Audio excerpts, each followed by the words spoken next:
Imagine entrar na sala de reunião, para aquela famosa reunião de desempenho semestral, e logo de cara, ao invés de ouvir uma cobrança implacável sobre metas que não foram batidas, a primeira pergunta do outro lado da mesa é: por que não houve mais riscos assumidos nesse último semestre? Geralmente, quando se fala sobre avaliação no mundo corporativo, a imagem que vem à mente é quase a de um interrogatório. Aquela luz fria, um silêncio tenso, e alguém com uma planilha ali decidindo o futuro profissional de forma puramente matemática.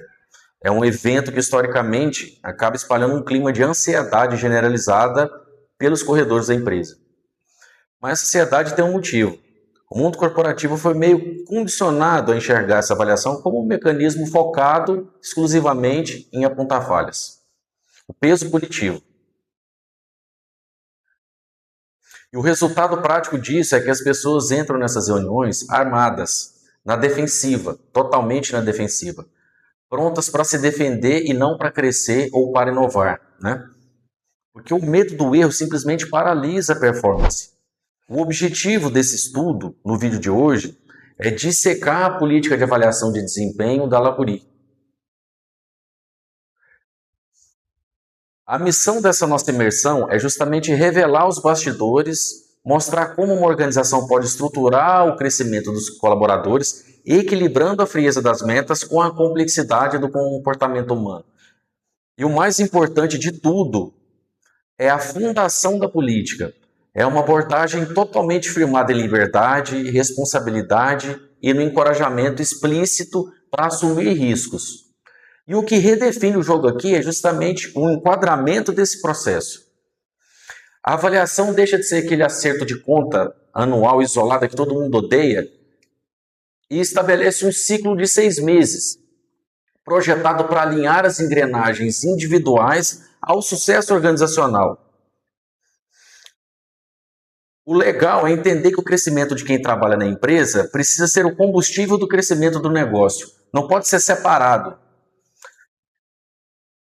Não há espaço para interesses divergentes no modelo. Então lá, vamos desempacotar a regra desse jogo. Eu queria começar pela métrica. Porque antes de entender a linha do tempo, é importante a gente entender a régua. O documento detalha a adoção de uma ferramenta baseada no modelo Ninebox. Tudo é registrado de forma muito ágil, através de um formulário, mas o coração do modelo é a divisão em 2 eixos vitais. O eixo horizontal, que é o X, ele mede as metas, os números, as entregas mais tangíveis. O eixo vertical, que é o Y, mede os comportamentos. É aqui que entra a aderência aos princípios, a identidade estratégica da empresa. E as notas possíveis em cada eixo, isso é muito importante, são super enxutas. São apenas uma escala de 1 a 3. 1 abaixo, 2 atende às expectativas e 3 que supera as expectativas. Só isso. Essa restrição a 3 notas é uma escolha importante. Por quê? Pensa bem, quando você usa uma escala de 1 a 10, existe uma tendência supernatural da liderança de dar um 7 ou um 8 para todo mundo, né? Para não se comprometer, né? Fica criando uma zona de conforto irreal. Todo mundo é nota 7. Agora, ao forçar a escolha entre 1, 2 e 3, o modelo exige um posicionamento claro de quem é gestor. Faz todo sentido. E mais, separar o que se entrega no eixo X do que se entrega no eixo Y cria uma visão verdadeiramente tridimensional do profissional. Fica parecendo muito com um sistema de coordenadas de um GPS. Para chegar a um destino, é obrigatório ter a latitude e a longitude correta. Senão a gente se perde. Vamos imaginar aquele clássico trator corporativo. Aquela pessoa que foca só no eixo X. Ela bate todas as metas de forma agressiva, traz muito dinheiro para a mesa, mas tem nota 1 no eixo Y.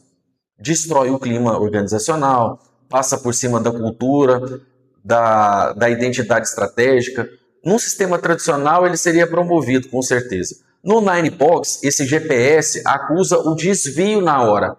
E o problema não é só o clima ruim que essa pessoa cria, tem um passivo oculto gigantesco que ela deixa para a empresa. Um funcionário de alta performance em metas, mas com comportamento destrutivo, gera rotatividade, gera processo trabalhista, perda de outros talentos, afasta quem é bom. O modelo Ninebox captura justamente isso, porque o cruzamento das notas gera 9 quadrantes possíveis. Assim, a liderança consegue visualizar muito claramente quem é o talento que está pronto para promoção e quem precisa de um plano de recuperação, de desenvolvimento, de treinamento. Identificar aquele cara que é adorável no escritório, que tem nota 3 em comportamento, super alinhado à cultura, mas tem nota 1 em metas, em entregas. Você precisa ser destravado para começar a entregar resultado, tá certo? Fica muito visual. E outro detalhe importante aqui que a gente precisa falar. Além das regras da medição, há uma diretriz que é extremamente rígida. A política afirma que o modelo considera apenas a opinião do gestor imediato. As avaliações 360 graus, elas têm um problema crônico, que pouca gente gosta de admitir. É o seguinte, elas frequentemente se transformam em concurso de popularidade. Ou pior ainda, viram arenas de vingança velada. Os colegas têm muito medo de avaliar os pares com sinceridade. Ninguém quer se queimar com o colega do lado, né? E a nossa política, ela resolve isso centralizando a responsabilidade, sim, mas adicionando uma trava de segurança pesada no gestor. A exigência absoluta de objetividade. O documento determina que o gestor precisa promover o feedback com base puramente em fatos e dados. Não é bagunça. O gestor ele não pode simplesmente preencher o formulário com a nota 1 só porque, sei lá, não simpatiza muito com a pessoa. Existe um ônus da prova aí, né? O ônus da prova é transferido integralmente para o gestor. Não existe espaço para aquele papo de eu acho que, né, o rendimento caiu. Tem que provar com fatos e dados. Documentar a data, qual foi a meta perdida, qual foi o comportamento específico e o feedback que ele deu. A política amarra essa responsabilidade exigindo considerações finais. Os líderes têm que ter o treinamento sob feedback e comunicação assertiva. Em vez de diluir a responsabilidade do número de pessoas que talvez nem entenda a responsabilidade profunda daquele cargo, eu prefiro ter um único juiz, mas exige que ele seja extremamente capacitado e amparado por evidências irrefutáveis. Olhando por esse ângulo, muda bastante a perspectiva. Já que o gestor ele carrega todo esse peso da prova para ele. Fica evidente que ele não pode atuar num vácuo, isolado, né? O documento traz uma arquitetura interessante sobre o modelo, divide o ecossistema da avaliação em um tripé de responsabilidades. Não é só o gestor cobrando funcionário e pronto, né? De um lado, a gente tem a empresa, do outro, os gestores. E na terceira ponta, os colaboradores. E sem esse tripé, aquela matriz de metas e comportamentos que nós já falamos seria só mais uma planilha inútil. A interdependência dessas três forças é o que realmente garante a atração do modelo. É proporcionar a confiança, a responsabilidade e um encorajamento do risco aos gestores. Ver uma política institucionalizada para assumir risco é algo muito fora da curva. É o grande diferencial do documento, né? Sem dúvida. A maioria das políticas corporativas por aí, elas são escritas por departamento jurídico. O objetivo é mitigar o risco a qualquer custo, né? Eles não querem processo, não querem risco. A mitigação absoluta do risco também gera a mitigação da inovação. Fica tudo engessado. O que nós estamos comunicando é o seguinte: o erro honesto, aquele erro que vem de uma tentativa embasada de inovar ou de melhorar no processo, esse erro é protegido pela cultura. A empresa atua mesmo como um alicerce de segurança psicológica. E a gente entra na segunda ponta desse tripé, que são os gestores. O papel deles, segundo o texto, é comunicar de forma cristalina os padrões de negócio e fornecer um feedback contínuo, que o documento faz questão de descrever como sincero e oportuno. Eles são os grandes encarregados de mapear tanto as fortalezas quanto as lacunas de aprendizado da equipe. E aí, fechou nesse triângulo, a gente tem os colaboradores. A política estabelece que eles devem trabalhar ativamente com os gestores para compreender as metas e demonstrar proativamente as ações de alto desempenho. Ninguém fica ali sentado esperando a nota cair do céu, né, no fim do ano. Então, a dinâmica é exigida através do protagonismo, mudança de postura. Se a empresa for nessa rede de segurança para o risco e o gestor fornece o direcionamento, o colaborador ele tem que comunicar a própria vitória, sinalizar os obstáculos, exigir clareza. Não é um papel passivo. Trazendo isso para uma imagem mais visual, lembra muito assim o funcionamento de um carro de rally em alta velocidade, né? A empresa nesse cenário é a organização que constrói o carro, que define a pista e garante as regras de segurança do evento. Ela cria um ambiente onde é possível acelerar e assumir o risco de fazer uma curva mais perigosa. E o gestor é o navegador. É aquele profissional que senta no banco do passageiro, com o mapa na mão, e fica passando as coordenadas em tempo real, alertando sobre os obstáculos muito antes que eles aconteçam na pista. E isso é o feedback contínuo. Quem está com as duas mãos no volante de fato, quem efetivamente pisa no acelerador e executa, no final das contas, é o colaborador. Se pensarmos no impacto de uma falha nesse sistema, se o navegador passar a instrução errada ou atrasada, o carro pode avariar, né? Da mesma maneira, se o piloto decide ignorar o navegador e dirigir às cegas achando que sabe tudo, o desastre também é o mesmo. O mais crítico de tudo é o papel da empresa. Por quê? Porque se o discurso incentiva a alta velocidade e performance, mas se os freios falham, ou a pista está esburacada, a confiança desaparece na hora. Então a pessoa não corre mais riscos. É por isso que o modelo fala tanto em comunicação de mão dupla constante, né? A analogia serve para quem acompanha o nosso canal fazer um diagnóstico do próprio ambiente profissional agora. A provocação a ser feita para quem está assistindo é: no cenário atual do seu mercado, sua empresa realmente constrói essa pista segura?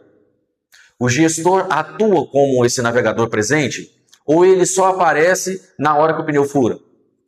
E principalmente, quem está ao volante está realmente assumindo o protagonismo ou está só seguindo o fluxo do trânsito no modo automático? E convenhamos, o papel aceita tudo, mas é na prática diária que essa engenharia humana é testada. E justamente para garantir que isso não fique apenas na teoria, o documento não deixa o tempo passar solto de jeito nenhum, né? A execução desse tripé que a gente falou é amarrado na linha do tempo, uma linha rígida, com ciclos fixos, o que já nos leva diretamente para a mecânica cronológica dessa política. Vamos entender como que roda na prática ao longo dos ciclos que se encerram, segundo a política, em 30 de junho e em 31 de dezembro. Semestral. A política estabelece 3 passos que são inegociáveis. A reunião de início de ciclo, momento onde o gestor e o colaborador sentam para desdobrar as metas corporativas para a realidade individual da pessoa, alinhando a missão, a visão e os valores, com uma instrução operacional nessa primeira etapa, que revela sobre o ritmo que a empresa exige. O modelo diz que novos colaboradores têm que passar por essa etapa de treinamento nos primeiros 5 dias de trabalho, na integração semanal. A lógica por trás dessa urgência é combater a cultura invisível. Porque se uma pessoa entra na empresa e não tem clareza imediata das regras oficiais do jogo, ela acaba absorvendo as regras viciosas, os vícios e os atalhos do convívio diário. O formulário de avaliação de desempenho já é aberto no primeiro dia, garantindo que ninguém inicia a jornada sem saber exatamente como vai ser avaliado lá na frente. As cartas já começam viradas para cima, não tem pegadinha. E em seguida, a gente avança para a segunda etapa, que é a reunião de meio de ciclo. São aqueles encontros trimestrais desenhados para checar o progresso, registrar os feedbacks formais e evitar que o engajamento da pessoa despenque. Se uma crise estoura no mercado, se um cliente gigante cancela um contrato do nada, a régua de medição simplesmente muda. Isso não transforma as metas em algo completamente relativo, meio vazio, não. O cenário de negócio atual muda em semanas, não em semestres. É muito dinâmico. Imaginemos que uma meta de venda foi desenhada lá em janeiro, mas aí chega em abril e uma nova regulamentação governamental congela aquele setor do mercado. Acontece o tempo todo no Brasil. Se a meta for inflexível e engessada, o funcionário vai passar maio e junho inteiro desmotivado. Ele já sabe que vai receber uma pontuação que fugiu do controle dele. Ao permitir esse ajuste no meio de ciclo, a política mantém o processo justo e direciona a energia do funcionário para uma nova estratégia. Evita aquela clássica e terrível surpresa de fim de ano. Faz todo sentido, fica mais humano, e o contrapeso disso recai também sobre o colaborador. Porque a política deixa claro que na preparação para essa revisão trimestral, a própria pessoa avaliada deve levantar os seus dados, o status dos projetos e as dúvidas que ele tem. Aquele protagonismo, de novo, ela não entra na sala como um espectador, aguardando o veredito do juiz. Ela precisa trazer uma lição para a conversa, né? Trazer fatos e dados que a gente já mencionou, e quando ambas as partes documentam a jornada dessa forma, questionam as dificuldades em tempo real e reavaliam o contexto ali na metade do caminho, a terceira etapa, que é o fechamento, torna-se apenas uma formalidade natural, quase burocrática. Em vez de ser um tribunal de inquisição, que já nos coloca nessa terceira etapa de fim de ciclo, que é justamente a linha de chegada. Então vamos lá, é o balanço geral, né? O gestor consolida as evidências que foram reunidas, as conversas de checagem do trimestre e preenche o formulário definitivo, atribuindo notas finais para as metas e a nota para os comportamentos. Fica sendo um registro histórico de tudo que foi exaustivamente acompanhado. E o sucesso de todo esse design estrutural, ele é medido justamente pela falta de surpresas emocionais nessa terceira etapa, né? Se houver choro, susto, discussões acaloradas no fechamento do ciclo, significa que as etapas 1 e 2 falharam miseravelmente. Deu tudo errado antes, né? A comunicação do dia a dia não foi legal. É muito verdade isso, né?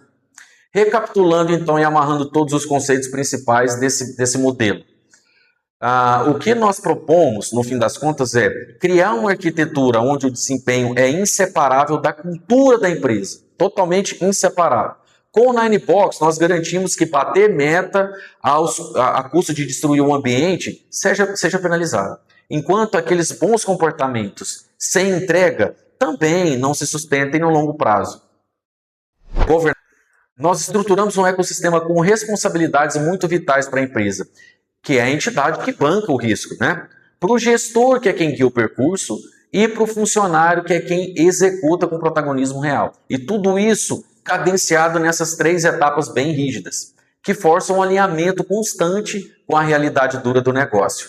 É uma engenharia de pessoas fascinante, né? Sem dúvida. Como considerações finais, vamos trazer o seguinte.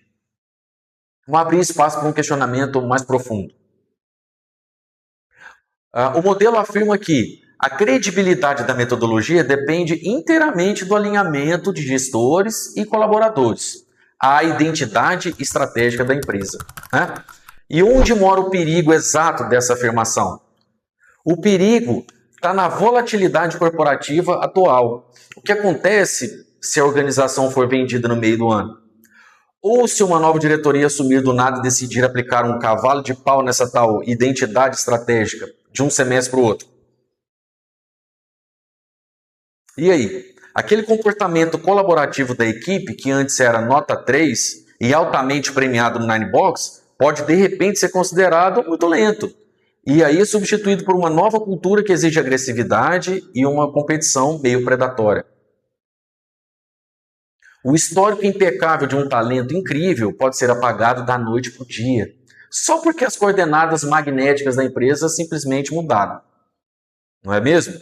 E aí a grande pergunta é, como sustentar aquela confiança e aquele encorajamento para assumir risco que a gente elogiou tanto aqui no modelo, quando o próprio chão da identidade estratégica da empresa pode simplesmente sumir debaixo dos seus pés?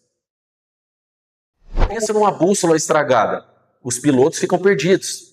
É um lembrete poderoso e importante. Políticas corporativas, por mais bem escritas, são seres vivos. Elas são moldadas pela estratégia de quem está no poder naquele momento. A matriz que norteia a carreira suportaria uma mudança brusca nos eventos da empresa? Fica aí a reflexão. Continue questionando a estrutura por trás das regras corporativas e construindo o protagonismo real. Um grande abraço e até a próxima análise.